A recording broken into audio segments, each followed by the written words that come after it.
Tubadde tukyali mu nsonga za mwana muwala Doni Asia. Mulowooza Doni Asia teyalemedde ye Saudi? Mwana muwala yalemedde ye Saudi nabo ababadde batusuubiza nti nno tumuleeta ku ssaawa 6 mugambe bazadde be bajje bamunone era bino era biri beewaze bajjeyo obupapula bajjeyo obufaananyi nze muleeta nze asinga munnange byonna byabakalidde ku mimwa anti mwana muwala munnange ku kisaawe entebe teyalabiseeko kakati no batugambye ennyonyi gyabadde alina okulinnya eya Saudi Airline munnange yabadde emaze okusazibwamu ate ne wabawo abagamba twakitegedde tutasobola kulinnya Emirates olwa standard ye tajja ku Emirates kubanga eya tiketi ya Emirates ya beeyi ye akabeeyi ka waggulu nze nali njirinnyeeko. Hallo fam amanya yenze Shila adita onako olwaleero tugenda kubanga twogera ku nsonga z'abaganda baffe bankuba kyeyo bakadaama bannange baganda bange bakadaama try as much as you can to value your money as much as you can. Mulekeraawo okwonona ssente mu bintu ebitalina makulu. If at all igwenga wajja ku kyeyo oyina plani entuufu lwaki wajja ku kyeyo. Start planning. Tandika okukola ebyo exactly ebyakujja e Uganda ne bikuleeta ku kyeyo. Mwesiga abantu okubaako business ze babakolera at the end of the day bantu mmwe ne mutandika okuba ate nga temusiimye temwagadde bye bakoledde mutandise kuyomba n'abantu be mwatuma mutandise balangira n'ebintu ebirala. You guys, these things are not good at all. Mutandika okuwa ebitiibwa abantu abalina akantu akatono ke babakoledde naddala nga omwesize walema okwesiga famire yo nolema okwesiga baganda bo n'osalawo weesige omuntu gw'omanyi nti nno ona akola ekitongole ekyokuyambako bankuba kyeyo okuba nga bakulaakulanya obulamu bwabwe. Hallo amanya yenze Shila adita woba tonaba kubanga osubscribingako no YouTube channel mugana wange njagala omanye omisinga ebintu bingi nnyo jangu osubscribinga ekigambo subscribe weekiri notification bell tojerabira bajja kuba bakuwa video buli oteekayo bajja kuba bakuwa message buli oteekayo video empya. Nina akatambi kenjagala obatwalamuko mukekanye mukalabe mufunemu ekyokuyiga then ate male inkomewo musawa intono nnyo tubere nga tufundikira video eno. Nasimanyi tiweti bwengendo yisiwa people ebintu bisoboka mbadde simanyi tinembere nintuukako people but kambere mugumu kulwa Katonda Listen, samanya wajanga mega. Samanya waliwo people power. Nange mbadde mu people power. Sirina kye nali nkoze bannange. Naye kulisi gwabanga wati bwasasudde mama. Sisi nyango. Yali alina kyayagala tobaako kyo. Yali alina kyayagala. Naye ayagala tukuba. Ku miliyoni ana munyaze yampa. Waliko ekirala. Baana bange alina kimunkubira. Naye kino kinene. Bannange olumamaanyi ganzibwa bannange agadde tukuba kulisiri ngaba bigonza byo matekola nsola sebasa kulwa business yo nanewana bamangola se kamera nga simanyi tuwote bwagenda okunsasula sekuvumangako wakedde ku macha nonkubira essimu ne tukugamba nti omuwala omwana wo agenda kusasulwa awulidde mukwano halo kino kiri tuma kibana bange munkubira network ampu bannegeze kino kintu kiriddeko halo mukwano wandi bannange waliwo embeera wekuzitoyerera nogamba waimi lwasize sasula bubi kuliranga nayensigaza ntendi walirwa ngamba banamu wemukiwe mugenda okunsasula kulisini mate ebisaala nditisi bizinesi ngansula sebase obadde omalako emirende enguma kole olwokubeererawo abantu wano mu Uganda kulisini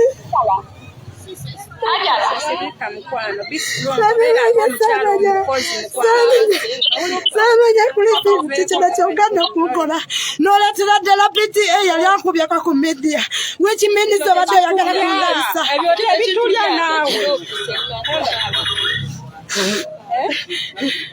bannange walolwe neewuunya wanki walolwe neewuunya omusikyalo oyo yakubya essimu n'atugamba tuggyeko kamera ze n'ayogera bingi buli kimu kirina mu audio alo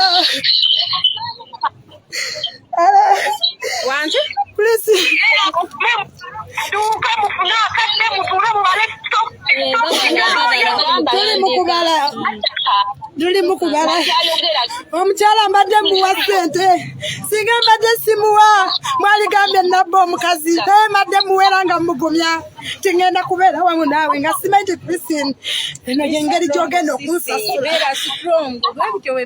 mwana wange alo wangi mukwano wangi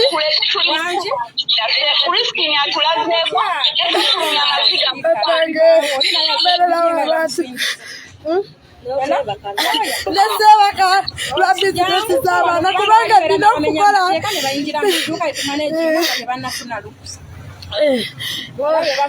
nasula sebase olumu nezija nenyoma nga gwe wolowooza naye nga balala be bankuddeko waya nenwanirira bizinesi ya Christine naye mukwano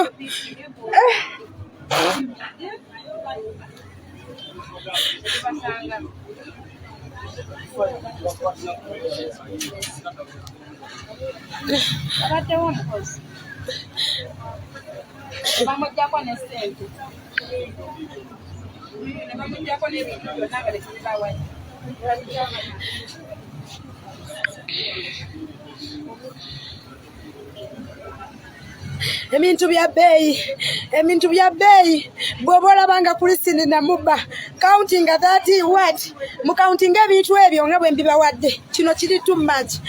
Christine oyagadde osuule naye gye nkomye okukaaba gye ngenda okuba omugumu nkusuubiza Christine baana bange I know nti ekkumi terikyawa omu tebabalimba nti zino bizinesi ngenda ziteeka wansi ekyo tebakulimba nakozesebwa Christine samanya nti bwoti bwogenda okumpisa twayogedde ekiro nenkugamba leeta omukyala wo nga bwe wali wagamba lwa nsonga gwaleetaga interview jagwa interviewing mbadde maze ebbanga nga bantu mukubira amasimu for interview nga nazigaana kuba neemanyi sikola bulango saagala nnyo bintu byakubeera mu mawulire wabula peji yange yokka naye ku luno kino kiri too much Christine.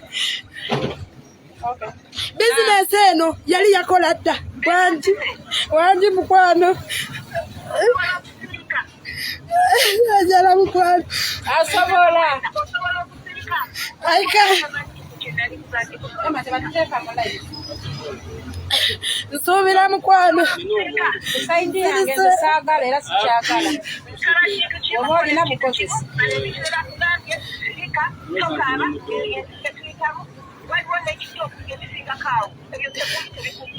ye mukwano bwati bwankoze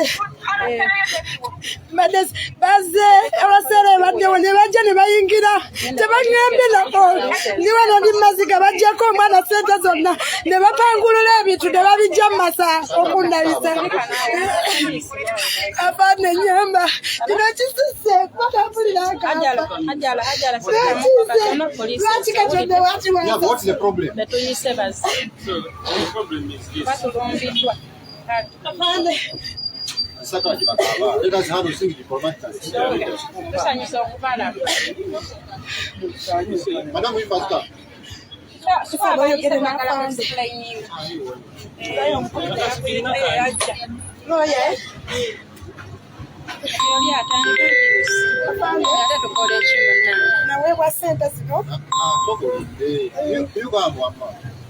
Sister Jango.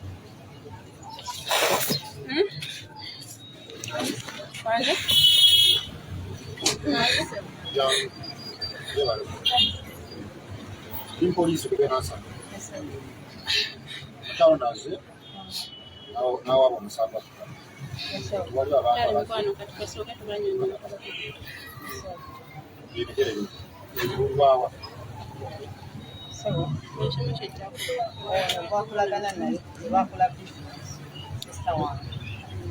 Yankubiddeekiro oba misunderstanding started nangamba nzije mpandike just bintu mpate tuwonkole ki nde ng'onaakimanyiko omukyala kati era nze bwe nazze kyembadde nziza okukola sebo era n'omwana bwe nti bwe namugambye wuuli bwe namugambye nti nze kuwandiika biki bintu abembulira price then nze mpandike enkole ki nde era obwedda ali mu kubinda nga mpandike enkole ki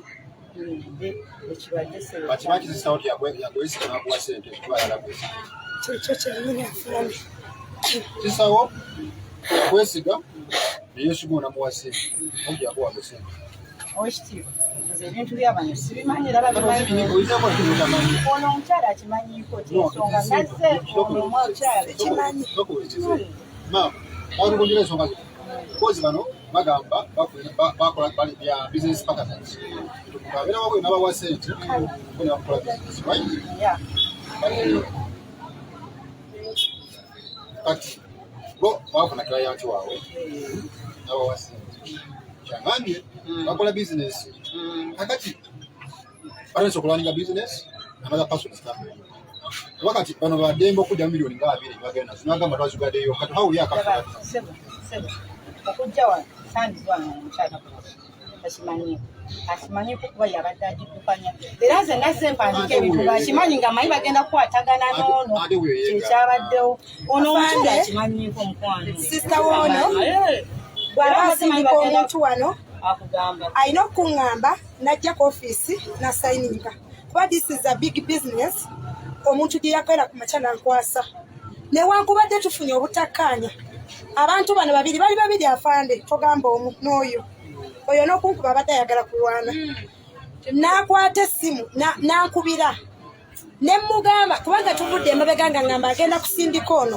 yabadde alina omusindika ku ofiisi ajja asayininge alyoka ajje wano tumukwase bizinesi bw'abanga kyayagala basanzeewo oli omwami omulenzi yabadde amanaginga bizinesi ng'era akola newankubadde namuyise ono yagambye nti amuleese abadde alina otuuka ku ofiisi kubanga tuli kampani tetukola mu bumenyi bw'amateeka yazze nga tanyambye omwana oli ankubidde bukubisi I know ekimanyi kimuyitamu naye n'oyi is accountable this money ekiwulira soka ulize we don't argue in case of anything to happen is answering check it mukyala responsible senator ole mukyala aliwa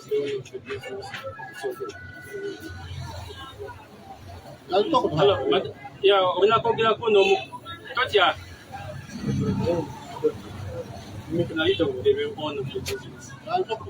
okay kaka namukoda kitanga kumisonga onakwogera naye okay madam omukyala kyandikoze okay nabada ayitanga kurukosi kuja kwa business beerako ku live profile right now muminde kwa mulimo bilioni ata mukyala nga babadde bilioni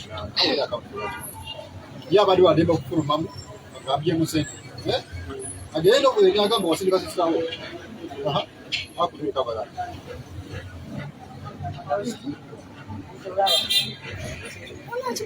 Maybe I'm talking to you. Bona ngambia sikubanga yabagambako twajja kusindika n'ekiro yamugambye kati era okujja wano ono omukyala abadde akimanyi okay now what you are going to do is this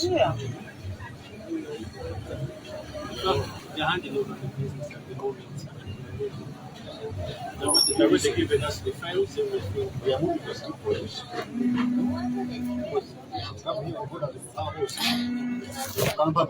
nga ne yali ajja kudduuka kumanyira abantu kutujoga kubanga kuli sinyo olaba katulabe wajjako sisimu yoli mukubira kuba imagine people are another person that is not the one so we are going to get the product from the woman you know what no we argue ABCD they speak about the business or ABCD should inspire so you are using So like you carry the files because the bulani nsaba tusigala muno kubanga olwetubakugobye tugenda no they are the same hands these are reports. so you think I have a share in this business Sister, but anyway bano bakyala bano babadde bayamba maki bandikoze ebudde bujjasigwa nawe demani nawe account for that kuli account for that abagenze mulimo kakadde kubana kubadde now because you are taking over the business so you need to so that's got the station. We talk to the lady. She tells you Afande, eno business ngimanigirwa ne weyali badde nannyini yo yaba. Obadde olina okunkubira. What's the way forward? Are we closing? You are closing or what? Yeah, we are closing. I think who's going to have the keys? They'll be in my hands and that's it. This you have not this. That's why I have all the information. All right. That's why you have opened up the case. Let's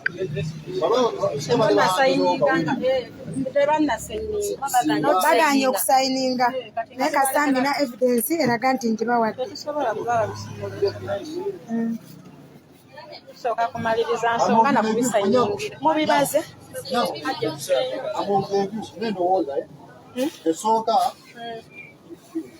Esooka musoke mubene esuubiza byawano. Then you harmonizing it. After harmonizing, we're going to hand over the keys to them. Okay.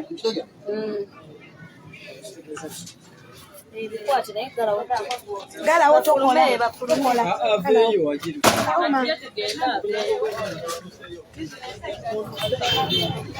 Tekayo.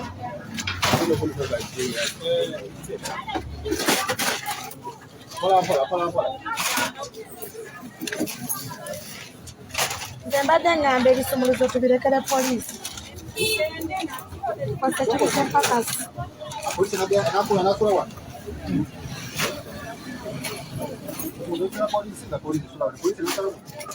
Madam Katanya, Katuka station, I'm going to talk to him. The phone? Yeah, I'm talking to her.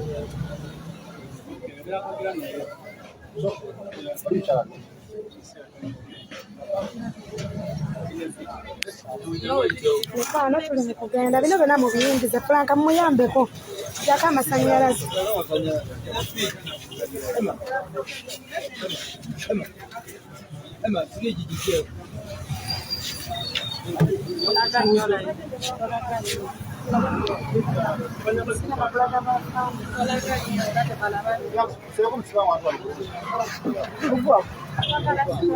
Otuyamba oyingize ebintu tugenda.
Afande katoyo omwami agenze atya okimanyi nti ayinza okudduka.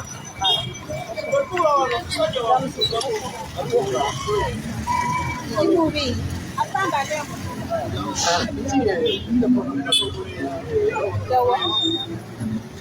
omwagenda omukyala nyumba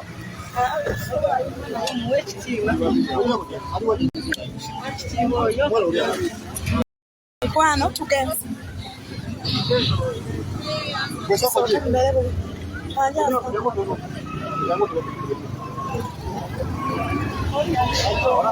Mikwano kanzijeko live kubanga twala bano abatulumbagayo. ka video ke mbateereddeyo ke ka mwana muwala amanyikiddwa nga Pretty Sisi. Mwana muwala ono alina omukutu gwa Facebook kwatuusa ensonga z'abankuba kyeyo era nga abayambako okuba nga batandika bizinesi zaabwe babeere bulungi. Wabula ate waliwo ebyamuguddewo ne bifundikira nga bigenze ku poliisi ne bifundikira nga biri mu Komela ne bimuleetera n'okukaaba amaziga. Olw'ensonga waliwo ayam accusing okuba nga yabba miliyoni nkiddamu mbu yabba miliyoni 45 eza Uganda shillings ze bamuwa okubanga akola wholesale shop. Wabula ate bagenze okubala edduuka nga kitegeerekeka nti nno essente ze yakolamu edduuka munnange teziwera. Yes, sente ze yakolamu edduuka teziwera. Wano we mbagambira mmwe bankuba kyeyo mubeere very careful. Mutandika okusiima ku bantu abalina kye babayambye mu bulamu. Nze sisuubira nti omukyalo ono sente yazibba. Engeri gye mumanyi ekonomi ya Uganda buli kintu kiri very high.